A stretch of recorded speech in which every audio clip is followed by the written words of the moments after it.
करवीर तालुक्यातील कुरुकली इथं वर्षभरापूर्वी झालेल्या भीषण अपघातात कौलवच्या प्रज्ञा दशरथ कांबळे या महाविद्यालयीन तरुणीचा दुर्दैवी मृत्यू झाला होता. मात्र लेकीच्या जाण्याचं दुःख गिळत कांबळे कुटुंबियांनी प्रज्ञाच्या प्रथम पुण्यस्मरणानिमित्त प्रज्ञा मेमोरियल ट्रस्टची स्थापना केली आहे. रस्ते अपघातग्रस्त महिला आणि मुलींवरील अत्याचारग्रस्तांना कायदेशीर मदत आणि सामाजिक आधार देण्याच्या उद्देशानं या ट्रस्टची सुरुवात करण्यात आली आहे. करवीर तालुक्यातील कुरुकली इथल्या भोगावती महाविद्यालयासमोरील बस थांब्यावर उभी असताना प्रज्ञा कांबळे हिला बेदकार चारचाकी वाहन चालकानं जोरदार धडक दिली. या धडकेत प्रज्ञाचा मृत्यू झाला. या अपघाताला 1 वर्ष पूर्ण झालंय.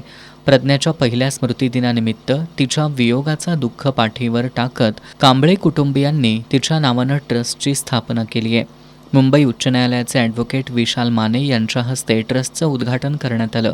ॲडव्होकेट माने यांनी ट्रस्टच्या माध्यमातून रस्ते अपघात, महिला अत्याचाराच्या प्रकरणांमध्ये कायदेशीर सल्ला, मार्गदर्शन आणि आवश्यक मदत दिली जाईल. शाळा आणि महाविद्यालयांमध्ये मुलींच्या सुरक्षेसाठी विविध जनजागृतीपर उपक्रम राबवण्यात येतील असं सांगितलं. प्रज्ञाच्या प्रथम स्मृतिदिनानिमित्त बाळासाहेब कृष्णराव पाटील कौलवकर हायस्कूलमधील विद्यार्थ्यांना वह्यांचं तसंच महाविद्यालयीन विद्यार्थिनींना शालेय बॅगचं वितरण करण्यात आलं. पत्रकार निरंजन पाटील यांनी कोल्हापूर शहरातील सुमारे 500 निराधार नागरिकांना अन्नदान करत फुलं आणि फळझाडांच्या रोपांचं वाटप केलं. प्रज्ञाच्या स्मृती जपताना सामाजिक उपक्रम राबवण्याच्या कांबळे कुटुंबियांच्या विधायक विचारांचं सर्वत्र कौतुक होतंय.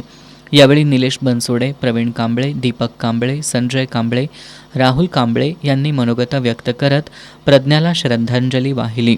ट्रस्टच्या उद्घाटनावेळी नेताजी कांबळे, संजय कांबळे, विकास कांबळे, ग्रामपंचायत सदस्य रणजितसिंह पाटील, संदीप चरापले, तुकाराम कांबळे, भिकाजी सुळगावकर, काशीनाथ कांबळे यांच्यासह मान्यवर उपस्थित होते.